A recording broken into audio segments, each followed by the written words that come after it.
quiero agradecer el interés que han mostrado todo para matricularse de estas jornadas, que así nos dan ánimos para seguir avanzando cada año en nuevas conferencias. Y simplemente yo voy a marcar las pautas de la parte de evaluación, que es muy importante para las personas que quieran obtener el crédito ECTS. Decirles que se ha abierto un aula virtual en el campus virtual. Saben que los campus tienen distintos colores. Es el verde, campus virtual verde de formación. Ahí hay un aula que se llama Jornadas de Biodiversidad, a secas. Ustedes se pueden matricular con la contraseña que voy a decir ahora, biodiversidad, con mayúsculas solo la B, 2023. Tienen la automatrícula ya activada desde este momento, y aquellas personas que no tengan un correo uledu.es tienen que mandarme a mí, a mi correo vemartin@ul.edu.es, un correo para que yo les pueda hacer la matrícula de otra forma. No pueden hacer la automatrícula si no tienen el dominio de la UL. Bien, entonces, una vez que estén allí en ese aula virtual, pueden ver algunos contenidos y también una tarea. La tarea es donde tienen que subir un único documento en PDF, como máximo el 10 de mayo, y simplemente es la única tarea que tienen que subir. Yo luego eso lo tengo que corregir y luego ya se realizará el acta para la certificación. Si ustedes no quieren obtener el crédito ECTS, entonces solamente tienen que firmar en las listas que ponemos a disposición todos los días y en todas las actividades, tienen que firmar para que se les pida un certificado de asistencia. Si no quieren nada, pues evidentemente no hay que hacer nada más. Bien, pues simplemente decirles que no se olviden, por favor, de firmar, porque nosotros no emitimos ni hacemos certificaciones, es el vicerrectorado, y si falta alguna firma, pues sentimos mucho que no se lo vamos a poder tramitar. Hay que asistir al 80% de todas las horas lectivas que vamos a ofertar en esta jornada. Y bien, yo voy a pasarle el micro al profesor Vilprés, que va a presentar a la profesora Marisa Tejedor. Y desde ahí, ¿quieres? No te levantes si quieres. Bueno, buenas tardes. Para mí es una sorpresa, no pensaba que iba a hacerlo, pero lo hago con muchísimo gusto, el presentar a la profesora ex rectora y ahora profesora emérita de la Universidad de Laguna, la profesora Marisa Tejedor, de la primera promoción de Ciencias Biológicas. Precisamente hace un momento estábamos recordando algunas anécdotas que han pasado 50 años atrás, o un poco más, y recordar incluso a algunos de los compañeros que no están aquí. La profesora Marisa Tejedor fue alumna de la primera promoción de Ciencias Biológicas que se creó en la Universidad de Laguna. Esa creación se debió fundamentalmente a la labor que hizo el que entonces era rector de la Universidad, don Antonio González, que cuando se creó la Facultad de Medicina, él consiguió que se hiciera una sección de biológicas porque estaba empezando a trabajar en los productos marinos, de los cuales ustedes han visto ahí en la sala algunas de las cosas que se pueden hacer en el mundo marino, en la diversidad. Ella entró rápidamente en el departamento de edafología y ahí ha hecho eso una brillante tarea en donde a lo largo de digamos, del tiempo pasado, pues, en fin, ha llegado lejos, porque llegar a ser rectora de la Universidad de Laguna prácticamente en su juventud, pues eso es un hito que se da pocas veces y sobre todo creo que fue la tercera mujer de España que fue rectora mujer. No sé, las cosas han cambiado ahora parece ser que han vuelto los hombres otra vez al rectorado en esta casa, ¿verdad? Pero bueno, ¿qué le vamos a hacer? Y sin embargo, bueno, pues en aquel tiempo su trabajo, sus tareas están enfocadas básicamente, digamos, al estudio del suelo, de la edafología, que como saben ustedes es la parte de la corteza de la biosfera que recubre el planeta. y que tiene de alguna manera pues una superficie bastante grande, tanto los suelos acuáticos, marinos, como de aguas dulces, de lagos y demás, como los suelos terrestres, que de alguna manera pues están ahí, en la base. Ahí, como se dijo muy bien en la sala, en ese mundo se desarrolla pues una vitalidad de miles y millones de seres vivos no descubiertos todavía y que son básicos para que podamos tener oxígeno, digamos, en nuestra respiración y que seamos capaces de sobrevivir gracias a eso. Puesto que durante millones de años se vivió en una atmósfera ausente de oxígeno, solamente de hidrógeno, y en la evolución pasar a considerar el oxígeno como una especie de desecho ha motivado que en la evolución de la vida hemos llegado nosotros a ser en estos momentos las personas que tenemos un cerebro inmenso, en donde somos capaces de hacer cosas verdaderamente increíbles a una velocidad del tiempo, ahora lo estaba comentando, y que, por supuesto, en todo lo que significa este tema que ha elegido ella para su conferencia, es la clave, porque vivimos del suelo, somos agricultores y de ahí llegamos los elementos para comer, y los animales que de alguna manera son herbívoros y que también nos sirven, también se alimentan de lo que crece desde el suelo. Todo es la base. Y sin suelo no habría vegetación y no habría vida. Y en el suelo todavía se encuentran miles y millones de seres vivos que se dedican a transformar la materia muerta en una materia, digamos, necesaria para salvar la vida.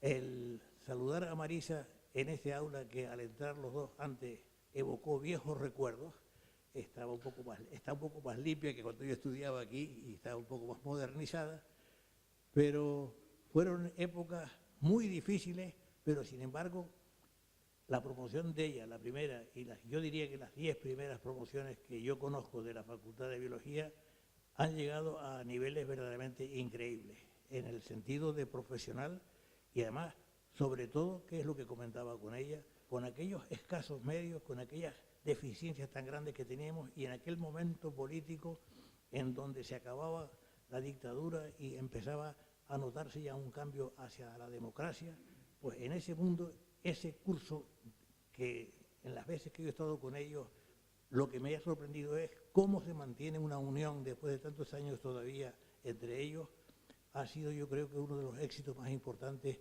que ha tenido esta universidad, que saliendo desde la nada se han obtenido estas personalidades tan importantes que han desarrollado su actividad en distintos campos de la vida social, tanto aquí como fuera de Tenerife, de Canarias, en puestos de altísimo relieve, salidos de un momento muy difícil, pero con una calidad humana que ha sido difícil de repetir, el que haya promociones que yo haya conocido que hayan superado la calidad de la primera promoción de biológica. Por tanto, Marisa, pues te doy en estos momentos de entrada a que nos ilustres con la conferencia que has puesto. El tema es importantísimo, puesto que estamos malgastando el agua, y al estar malgastando el agua, que cada vez es más escaso, estamos desertificando, y desertificar va a ser, si se sigue por el cambio climático, una catástrofe terrible, si además encima de eso viene apoyado por las teorías malthusianas de que nos estamos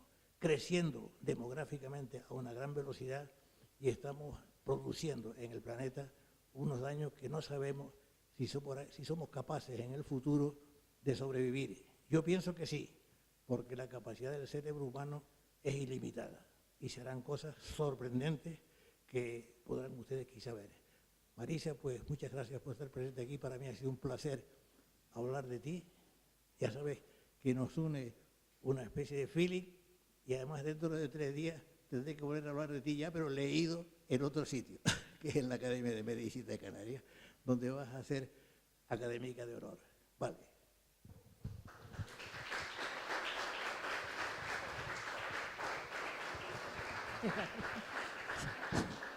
Vale. Muchas gracias, doctora Martín Osorio, por haberme invitado a participar en esta jornada. Muchas gracias a mi querido profesor Wilpre. Nos conocemos efectivamente hace muchos años y sabes del cariño y respeto que te tengo. Para mí es un placer estar aquí viendo tantas caras conocidas, tantas caras de amigos, y muy especialmente en este aula donde algunos colegas que están también aquí estudiamos la carrera. Aún recuerdo cuando veníamos a matemáticas con el profesor Cascante, estábamos en la puerta, que era en ese momento era puerta de cristal, haciendo cola para poder entrar, y porque sí, después de la tercera fila ya no se oía nada, el profesor Cascante no se oía. Y era tal la acumulación de alumnos que había allí que llegamos a romper la puerta. Fueron muy buenos tiempos. Bueno, les voy a hablar hoy de la desertificación en Canarias. La desertificación es, según Naciones Unidas, uno de los problemas más graves que tiene el planeta. Y se define como el proceso de degradación de las tierras, de zonas áridas, semiáridas y subhúmedas secas, consecuencia de variaciones climáticas y de condiciones de gran aridez y de la actividad antrópica, de la actividad humana. Y señalo lo de la actividad antrópica para poderla diferenciar de la desertización. Desertización y desertificación son dos procesos cuyo final es el mismo, la degradación de los suelos. El camino, el recorrido es el que es distinto. En el caso de la desertización, el proceso es ocasionado por condiciones climáticas adversas de gran aridez. Mientras que en la desertificación, además de esas condiciones de gran aridez, tenemos también la intervención del hombre, de la actividad humana. El problema de la desertificación no es una cosa actual. Ya Naciones Unidas estaba preocupada hace muchísimos años. Como ven en pantalla, en 1977 organizó en Nairobi una conferencia al respecto y elaboraron un primer plan de acción de lucha, que fue un auténtico fracaso. Esto llevó a que en 1992, en la tercera cumbre de la Tierra, en Río de Janeiro, se planteara la necesidad de organizar una convención de lucha contra la desertificación. Pues bien, esa convención se aprobó en 1994 y obligaba a todos los países firmantes a elaborar un plan de acción. España suscribió el convenio en 1996 y en el 2008 se aprobó el primer plan de acción. En este momento está en trámite, ya muy avanzado, el segundo plan de acción y espero que pueda salir en esta legislatura. Pero Naciones Unidas seguía pensando que el problema era muy grave. De aquí a que en el 2015 incorporara la lucha contra la desertificación en la Agenda 2030. La Agenda 2030, concretamente, en el objetivo número 15 de vida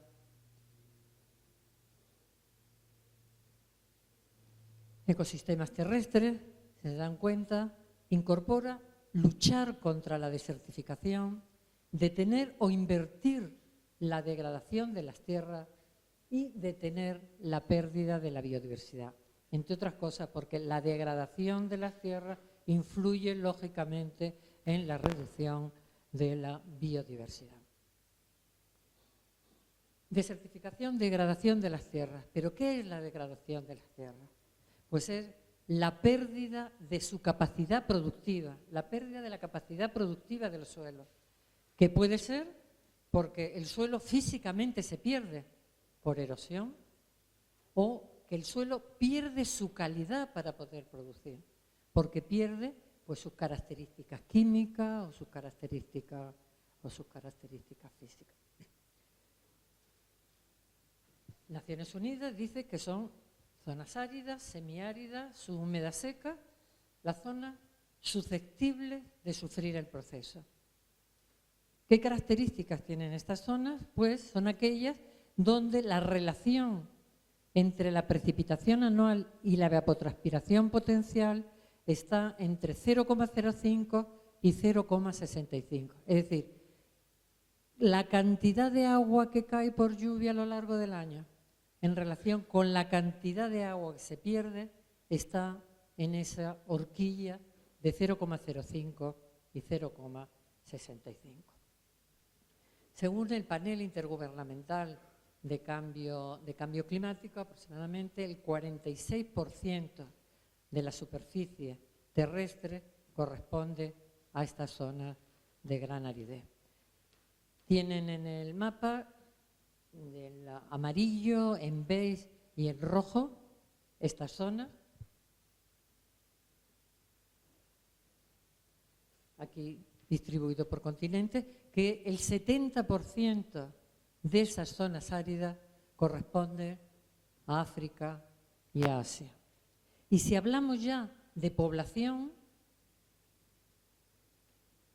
nos encontramos, tienen en pantalla gráfica, donde se relaciona la población de zonas áridas, semiáridas, húmedas, secas, están también las hiperáridas, pero esas son prácticamente ya los desiertos. En el 2010, y la previsión 50. que hay, en el 2010 había en esas zonas áridas en torno a 2 billones con B de personas. Y la previsión es que en el 2050 esté en torno a los 3 billones de personas. Ustedes saben que el panel intergubernamental de cambio climático periódicamente elabora unos informes de carácter global y en determinado momento hace algunos informes específicos con relación a algunos temas preocupantes. Este es el caso del informe que elaboraron hace 4 años sobre cambio climático y uso de la tierra. En ese informe se pone en manifiesto la importancia del suelo en el sistema climático, pues el suelo tiene capacidad de absorber gases de efecto invernadero y tiene capacidad de emitir también, ojo, de emitir carbono a la atmósfera. Va a depender bastante de la calidad y de las condiciones que tenga ese suelo. En ese informe del IPCC se recuerda la importancia de las funciones que tiene el suelo. El suelo tiene muchas funciones que con frecuencia se desconocen. Se sabe perfectamente producción de biomasa, la producción de alimentos, pero es también protección, tiene una función importante de protección de los ecosistemas. Tiene, entre otras cosas, capacidad de transformar y depurar productos que llegan al suelo, muchos de ellos contaminantes. Tiene una función importante en el ciclo hidrológico, no en vano en la capa más superior de la corteza. Es el hábitat y reserva genética de una gran cantidad de organismos que viven en él y sobre él. El informe señala que todas estas funciones y muchas otras, que no voy a entrar ahora, pueden reducirse o incluso perderse totalmente cuando el suelo se degrada y cuando el suelo se desertifica. Y recuerda también el IPCC que el suelo es un recurso natural no renovable a escala humana, que tarda cientos, miles e incluso millones de años en formarse y sin embargo se degrada, se pierde muy rápidamente, incluso en semanas, en meses, en pocos años.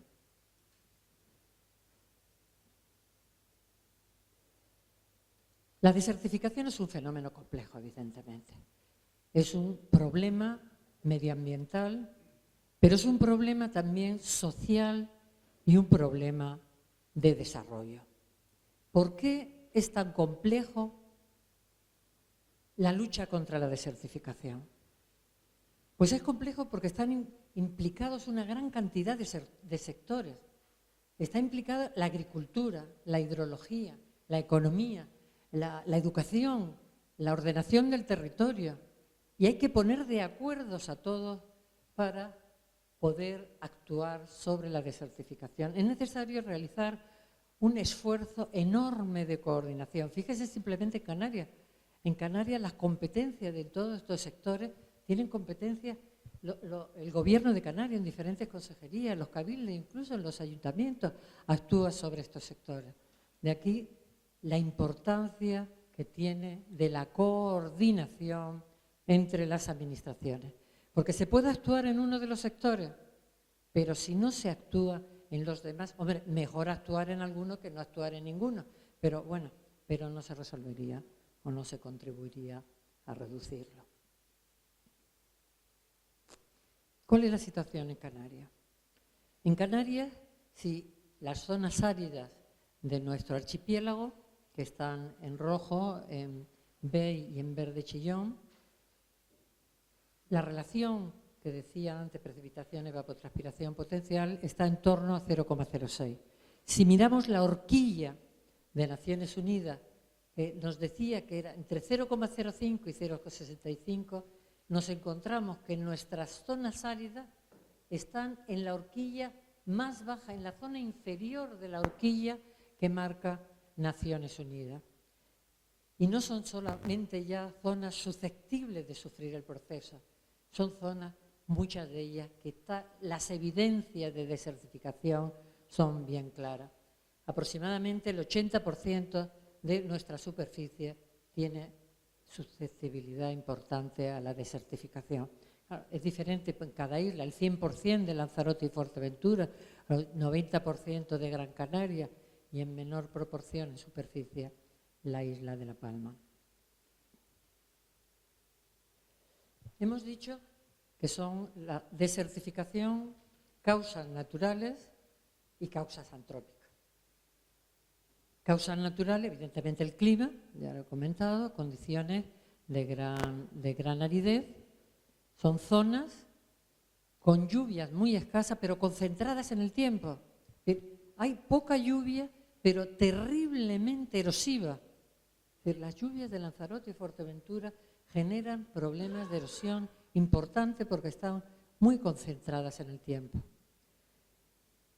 Como decía el IPCC a nivel mundial, también en Canarias el cambio climático va a actuar sobre los parámetros climáticos que influyen en la desertificación, en la precipitación y en la temperatura.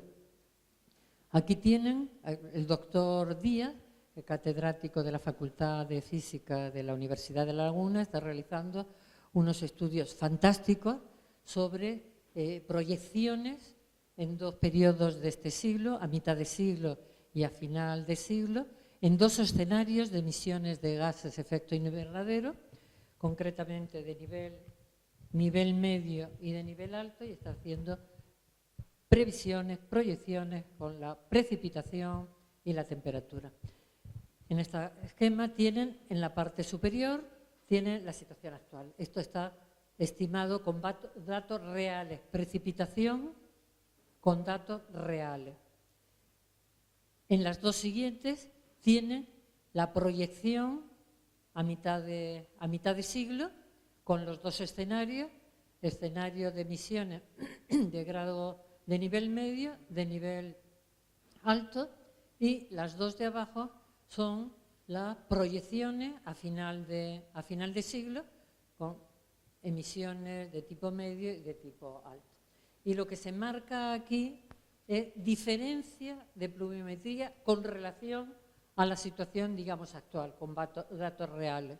Es decir, si ha aumentado o disminuido la pluviometría. Si observamos a final de siglo y ya en el nivel de emisiones altos, la reducción de la pluviometría es realmente importante. Se supera incluso en algunas zonas los 100 milímetros de reducción de pluviometría. Y si vamos a la temperatura, nos encontramos también con cambios importantes. Aquí les pongo las proyecciones también a mitad de siglo y a final de siglo de la temperatura máxima.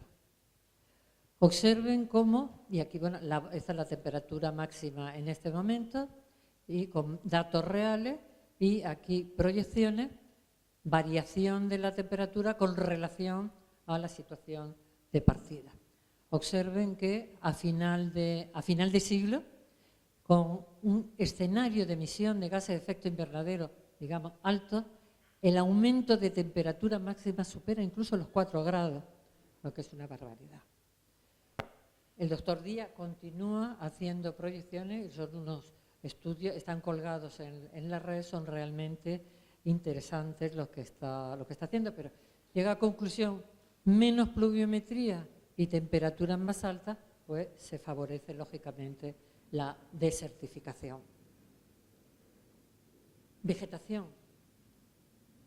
Si hay poca lluvia, pues la vegetación es escasa y dispersa. El suelo queda desprotegido, por tanto, se favorece la erosión, con pérdida de suelo, favorece desertificación. Los suelos en estas zonas áridas del archipiélago son escasos, tienen muy poca materia orgánica. Al tener poca vegetación, la materia orgánica es un componente del suelo muy importante para estabilizarlo, porque forma agregados, forma complejos con la materia mineral, y esos agregados estabilizan el suelo. Al no haber materia orgánica, no hay formación de esos agregados, están liberados y por tanto el suelo tiene una gran fragilidad. En este mapa pongo la erosionabilidad. Me refiero a la susceptibilidad de los suelos a la erosión. Entonces, se estima a través de una serie de parámetros de materia orgánica, textura, agregado, estabilidad estructural, etc. Fíjense, de las 6 clases que habitualmente definimos para la erosionabilidad, alta y muy alta son las que tienen los colores rojos y beige.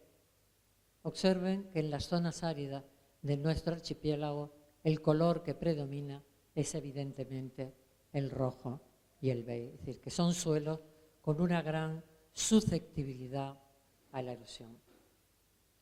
La topografía influye también, porque las acusadas pendientes impiden la infiltración del agua en el suelo, generan escorrentía y pérdida de suelo.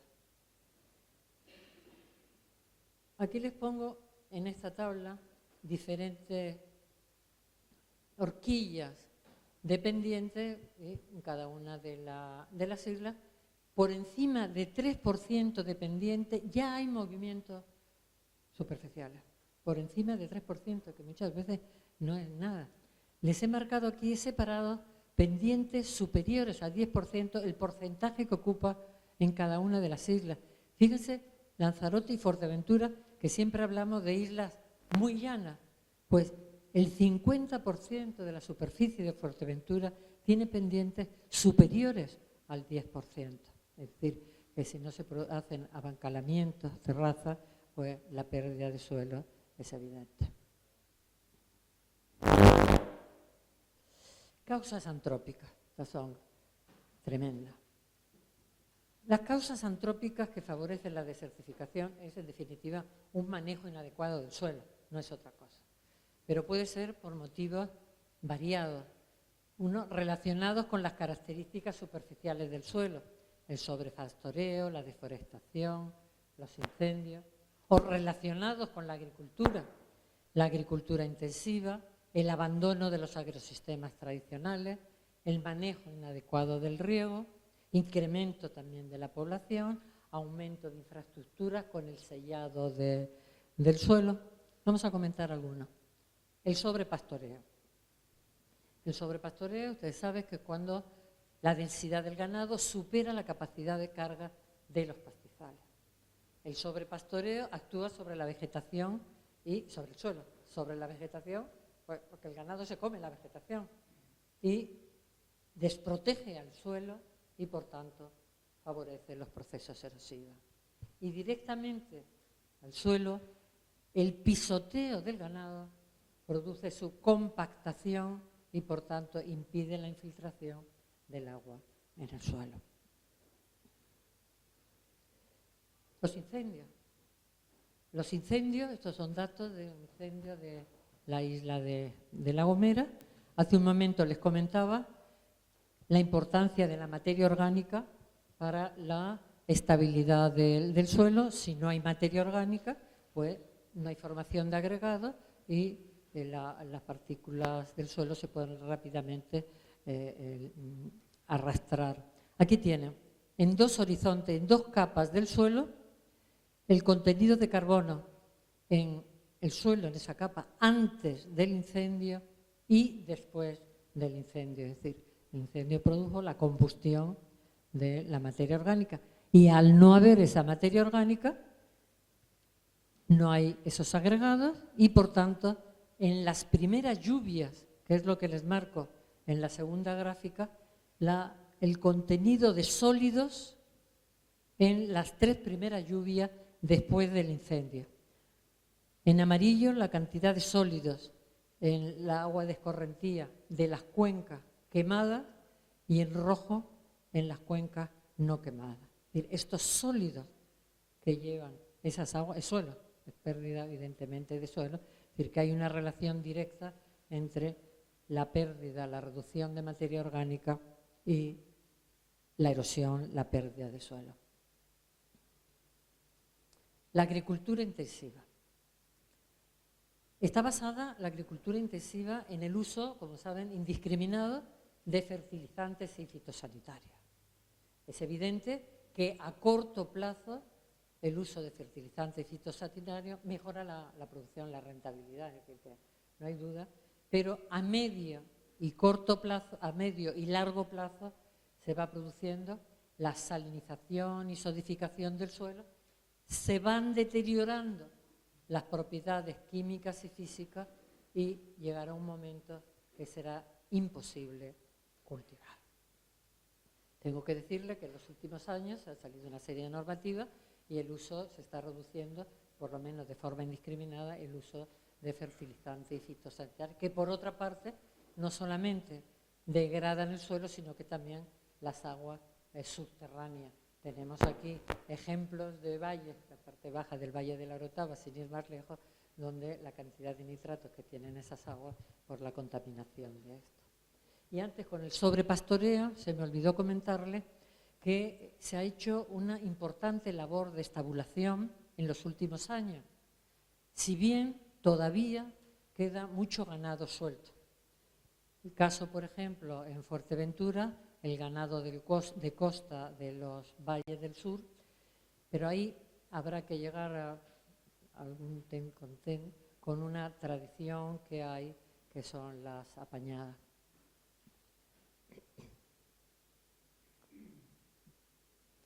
Los agrosistemas tradicionales en las regiones áridas. Los agrosistemas en todo el planeta, en las zonas áridas de todo el planeta y, por supuesto, en Canarias, se han demostrado en condiciones de secano ser muy eficientes en la lucha contra la desertificación. ¿Por qué? Porque son conservadores de suelo y agua, homogeneizan la temperatura, controlan la erosión y son capaces de rehabilitar suelos degradados por salinización. Y hay experiencias muy interesantes al respecto. En Canarias, pues tenemos agrosistemas en las zonas áridas fantásticos. Tenemos algunos relacionados con la presencia de coberturas inorgánicas en la superficie del suelo. Caso, por ejemplo, de los arenados de Lanzarote, que la cobertura es de piroclastos basálticos, que a su vez puede ser pues, natural, caso de la Jeria, por ejemplo, o artificial, colocada por el hombre. También de este tipo son los jables de Tenerife, que son también materiales volcánicos, piroclastos, pero ácidos tipo pumítico, y lo mismo los jables de Lanzarote y Fuerteventura, lo que pasa que en esta ocasión son la superficie, la cobertura es de arenas eólicas marinas. Hay que tener mucho cuidado cuando se habla de jable. Hombre, si estamos en Tenerife sabemos a qué nos referimos, o si estamos en Lanzarote o Fuerteventura, pues yo creo que sabemos también. Pero si estamos en otra zona, hay que explicar bien que se trata de una cobertura de piroclastos o de una cobertura de arena. El otro sistema también conservador de suelo y agua es el basado en el aprovechamiento de las aguas de correntía, en el caso de las gavias de Fuerteventura y los bancales o terrazas, ruptura de la pendiente, que también tienen un papel muy importante. Todo este conjunto de agrosistemas a lo largo de nuestra historia, con un trabajo enorme de nuestros agricultores, pudieron desarrollar una cierta agricultura en condiciones de secano. ¿Qué ocurrió aproximadamente a mitad del siglo pasado, cuando empiezan a surgir otros sectores? El caso del turismo. En condiciones de secano, estos agrosistemas no podían competir con el turismo, evidentemente, y se fueron abandonando o dejando para agricultura de fin de semana o personas mayores. Y así se han ido deteriorando, y aquí tienen algunos ejemplos de ello. Hay que decir que algunos cabildos están llevando a cabo una labor importante de rehabilitación de estos agrosistemas. Concretamente, el Cabildo de Fuerteventura está rehabilitando gavias y el Cabildo de La Gomera está rehabilitando de forma importante bancales, terrazas. Si bien esto es importante, también hay que decir que hay que ponerlos en cultivo, hay que ponerlos en funcionamiento, porque si no se ponen en funcionamiento, por mucho que se rehabiliten, al poco tiempo estaremos exactamente igual. Este es uno de los problemas más importantes que tenemos y que están provocando degradación de los suelos de manera importante, que son los recursos hídricos y el manejo inadecuado del riego. Saben que en las zonas áridas de nuestro archipiélago no tenemos prácticamente recursos hídricos convencionales. Hay algunos pozos, pero el agua es muy salina y mala, de muy baja calidad. Y por eso se ha tenido que recurrir a recursos hídricos no convencionales, concretamente agua desalinizada y agua regenerada, que hay que tener un control enorme de la calidad y el manejo para el riego. Una buena calidad y un manejo adecuado va a permitir, sin lugar a duda, el desarrollo de estas zonas áridas. Pero hay muchas zonas en las islas que se están utilizando estas aguas con muy mala calidad. Y les voy a poner algún ejemplo. Un ejemplo, en la isla de Lanzarote, el Grupo de Recursos de Suelo y Agua de la Universidad de La Laguna lleva desde el año 2006 haciendo seguimiento de agua desalinizada y agua regenerada en todas las islas. Seguimos, les he puesto aquí en este esquema, tienen hasta el 2016, pero seguimos haciendo análisis. Se refleja en esta gráfica parámetro que llamamos conductividad eléctrica. La conductividad eléctrica es un parámetro que es proporcional a la concentración de sales que hay.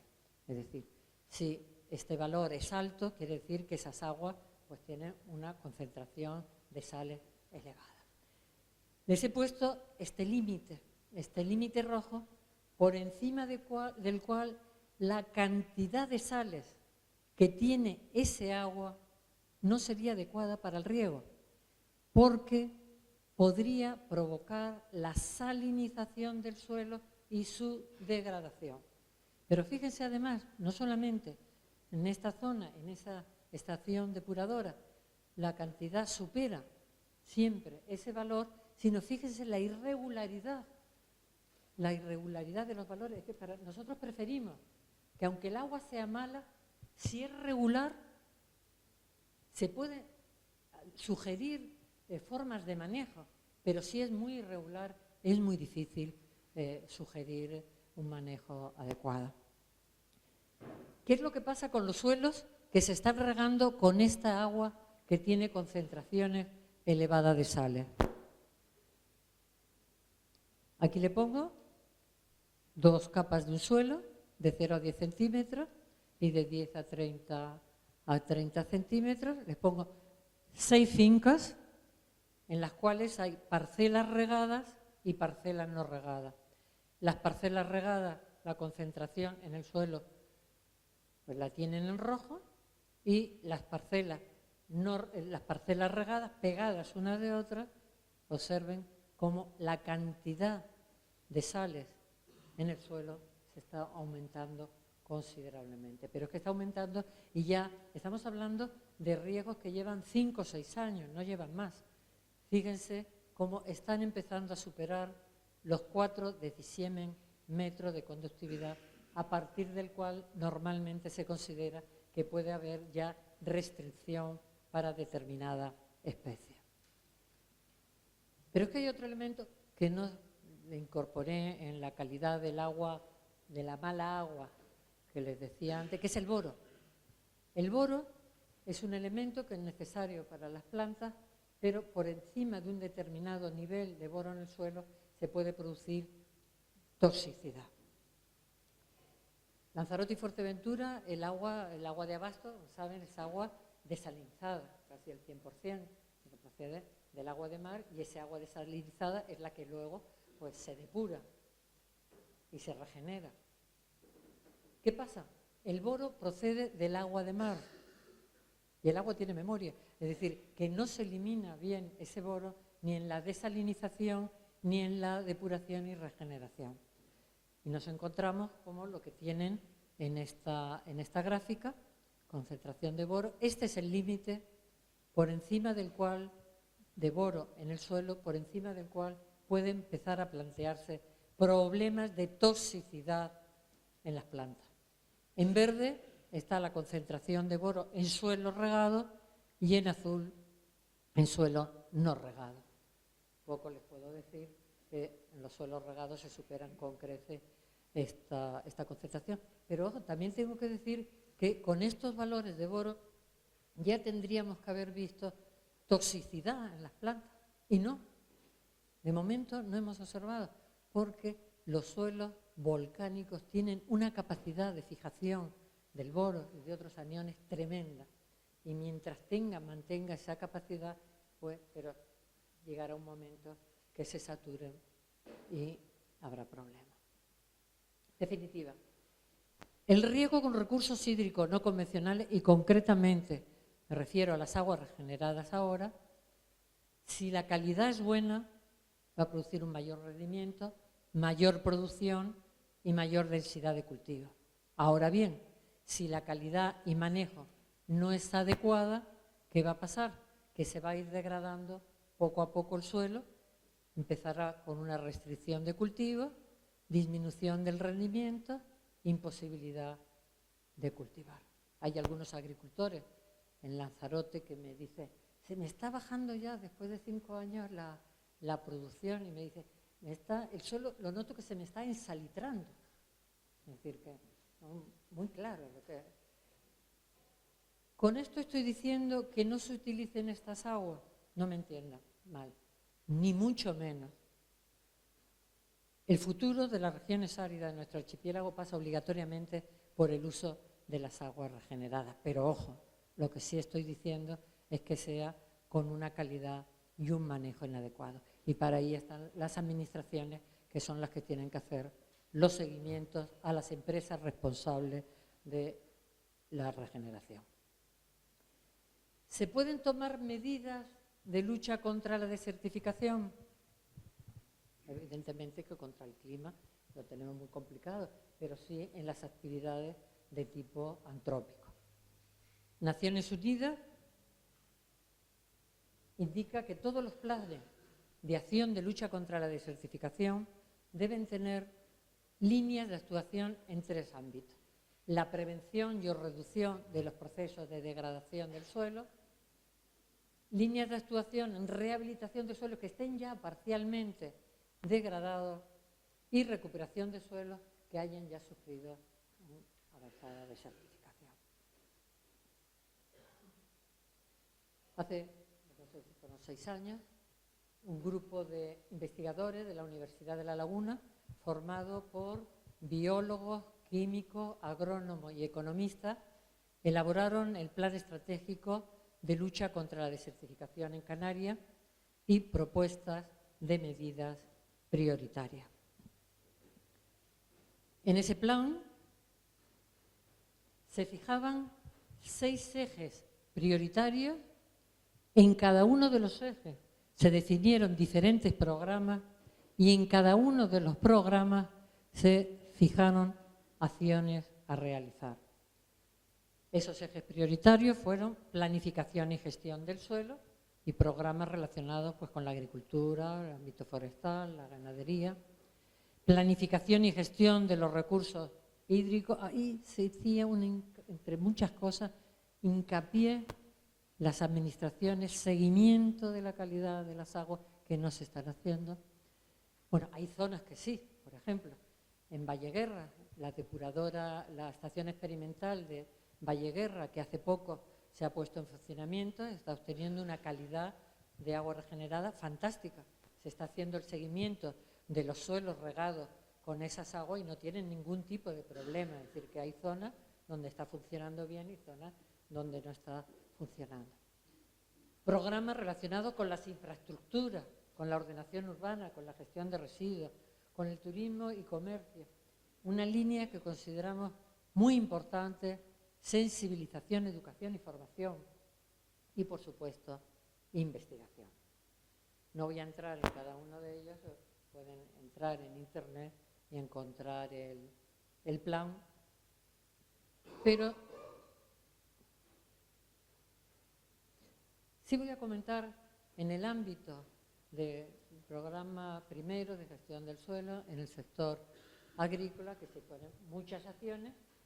Hay 3 que voy a comentar: recuperación de los agrosistemas tradicionales, se ponían el favorecer cultivos de interés de actividades económicas que fueran al mismo tiempo para favorecer la lucha contra la erosión, contra la desertificación, potenciar cultivos forrajeros que permitan reducir las importaciones de pienso.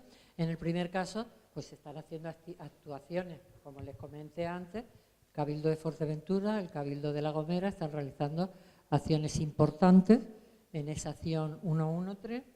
Y les voy a comentar 2 proyectos de acciones relacionadas con esta acción 114 y el 115.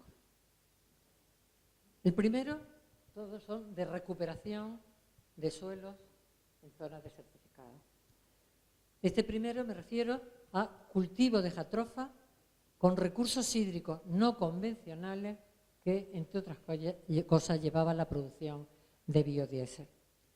Este proyecto se elaboró por investigadores de la Universidad de La Laguna, un grupo interdisciplinar, biólogos, químicos, economistas. Colaboró la empresa DISA y las administraciones, el Gobierno de Canarias y el Cabildo de Fuerteventura. El proyecto se llevó a cabo en el sur de la isla de Fuerteventura, en la zona de Pozo Negro, que son unas condiciones bastante extremas, pluviometría inferior a 150 milímetros, pero es que de los 6 años que se desarrolló el proyecto, hubo años que no llegó la pluviometría a 60 milímetros, es decir, que prácticamente el desierto y la pérdida de agua es enorme. Está claro que tengo que comprar otro puntero de esta. La jatropha es una especie de la familia Euphorbiaceae que puede llegar a tamaño arbusto, tamaño árbol. Es la única planta oleaginosa cuyo ciclo productivo se extiende a más de 40 años. Está muy adaptada a condiciones extremas, a terrenos muy marginales. Es de hoja caduca, es decir, que está aportando constantemente biomasa y tiene un fruto en forma de nuez con 2-3 semillas que tienen una concentración alta de aceite. El estudio se realizó con 2, me parece que me he saltado, no me he saltado nada.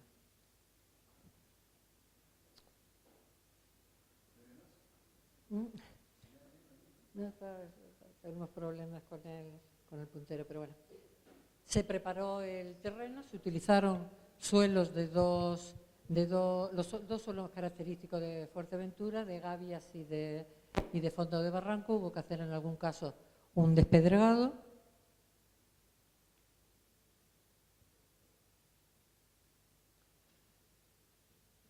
El ensayo de germinación se hizo en invernadero. El sustrato para los semilleros se utilizaron los dos suelos, es decir, mezcla de los dos suelos característicos de Fuerteventura. Se puso un poquito de turba y algo de picón. Se utilizaron semillas procedentes de Cabo Verde y de Brasil, y el porcentaje de germinación fue alto, un 95%, y a los 2 meses ya estaba la planta preparada como para llevarla a suelo. Aquí son las fases hasta que adquirió un tamaño adecuado. Se hicieron parcelas de 1 metro de ancho y 5 de largo, separando planta con planta de 1 metro y pasillos de 3 metros. Aquí tienen varios pasos desde que la planta salió del invernadero hasta que empecé a tomar ya una determinada altura. La primera floración fue 9 meses después de plantar. Llegó a adquirir tamaño de árbol, pero no nos interesaba para poder obtener más cómodamente el fruto, y lo que se hacía es mantener el tamaño de arbusto. Y aquí son las diferentes fases, desde que salió del invernadero, ya un tamaño adecuado, la floración, el fruto, la semilla, que se transformaron en aceite, y ese aceite se transformó en biodiesel.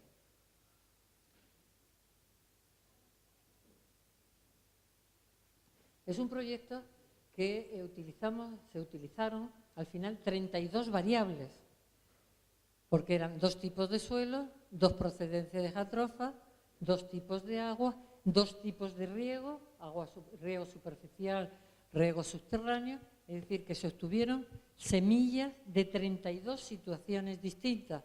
Pues de esas 32 situaciones se extrajo el aceite y se analizó, pues, evidentemente, la composición, el rendimiento, y se transformó ese aceite por los ingenieros químicos del grupo de investigación, se transformó en biodiesel.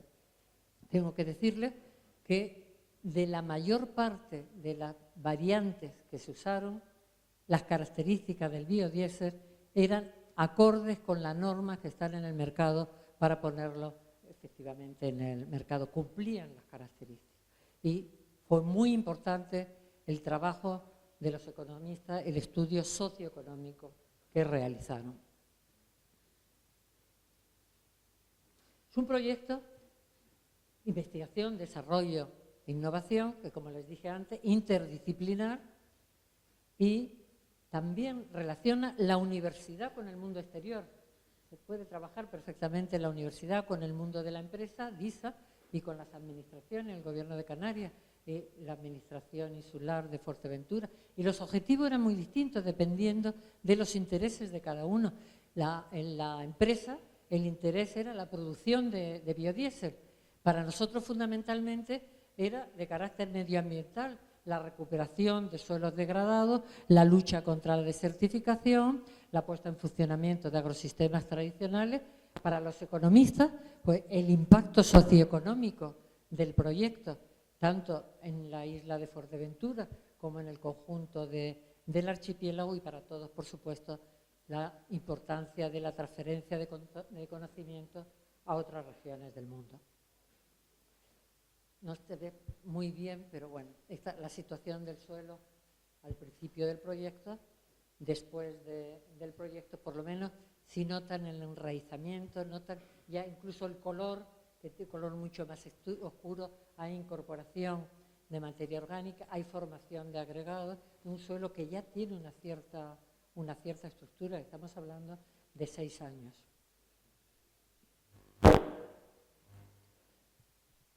Situación inicial, situación final. En esta situación inicial, pues, el suelo expuesto a los agentes externos, es decir, que los procesos erosivos aquí son tremendos, mientras que aquí el suelo estaba ya protegido.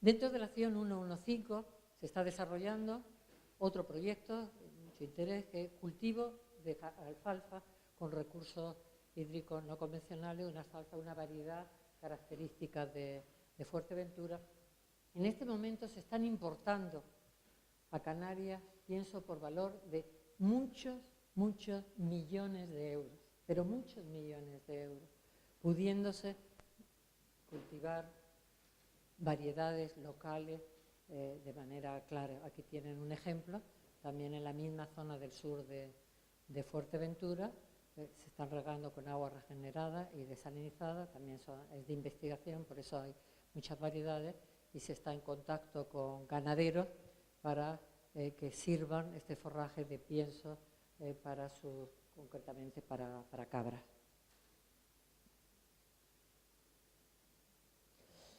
Estos dos ejemplos que les he puesto podrían hacerse muchísimas más cosas.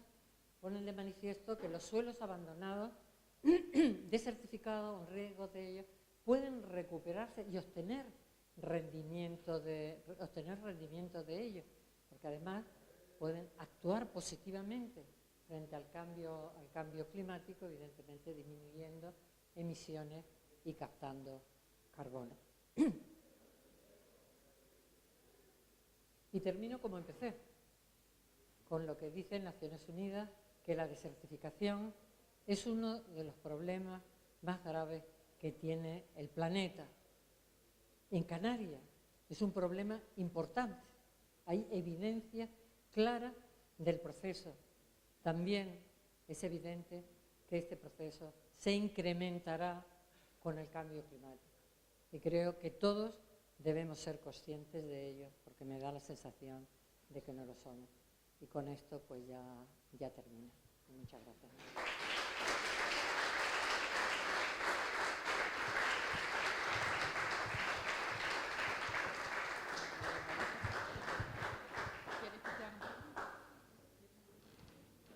Bien, vamos a hacer ahora una parte de preguntas, si alguien quiere hacer alguna pregunta. Te llevo el micro, ¿quieres? ¿No? ¿Tienes la...? Venga.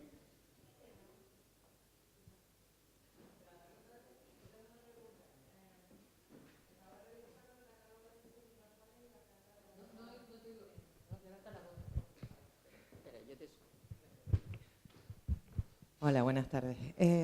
Atendiendo a su conferencia, mientras tanto estaba mirando que la planta de la que estaban haciendo el experimento es una planta exótica invasora catalogada. ¿De qué año es el proyecto que estaban hablando? ¿Ese proyecto ya se finalizó? ¿De qué año? Sí. Y porque, por ejemplo, yo trabajo con especies invasoras, ¿no? Especialmente vertebrados en islas. Y en Fuerteventura he podido observar pues, la expansión de la mimosa, que fue introducida por organismos oficiales. Entonces la preocupación que tengo es, ese proyecto una vez que se acabó, con todas las semillas y todo lo que había en el campo, ¿qué se hizo? Este proyecto de interés que tenía nosotros era poner de manifiesto que cualquier cosa que sea para cubrir el suelo era importante. La ventaja que tenía este proyecto es que tenía intereses múltiples, porque la empresa DISA tenía el interés de la producción de biodiesel, que en ese momento Europa potenciaba la producción de biodiesel. Después, la intención de la empresa era ampliar el cultivo y montar incluso una pequeña industria de extracción de aceite y de producción de biodiesel en Fuerteventura.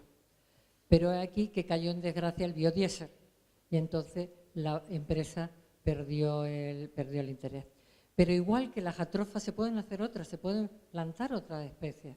Lo que pasa es que la jatrofa, el interés que tenía es la cantidad de aceite que se puede obtener de su semilla. Entonces,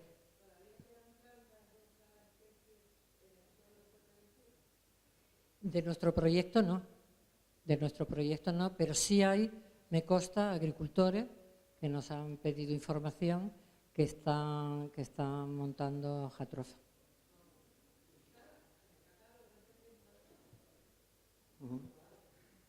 Díselo a los agricultores. ¿Alguna otra pregunta?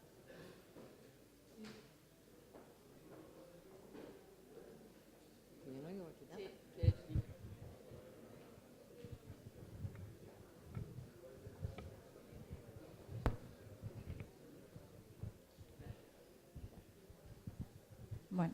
Buenas tardes, muchas gracias por la ponencia, la verdad estuvo muy interesante y nos ha dejado claro la importancia de invertir en protección, en recuperación y en reforestación. Yo tengo una pregunta porque, bueno, tengo una inquietud y es saber si en Canarias tiene cuantificada la dimensión de territorio que se puede reforestar. Lo digo porque el Ministerio de Transición Ecológica tiene habilitado un plan de reducción de huella del carbono en el que invita a las empresas a reforestar y de hecho puntúa a las empresas que lo hacen. Y tenemos el ejemplo de Vinter Canarias, ¿no? Que está vendiendo ahora su imagen de que ha reforestado, ha plantado 10.000 árboles, lo vemos en su publicidad. Muchas empresas tienen la capacidad de invertir en reforestación, pero no saben cómo hacerlo. Entonces a mí me gustaría saber si hay zonas habilitadas para la reforestación y si podríamos promocionar esta actividad.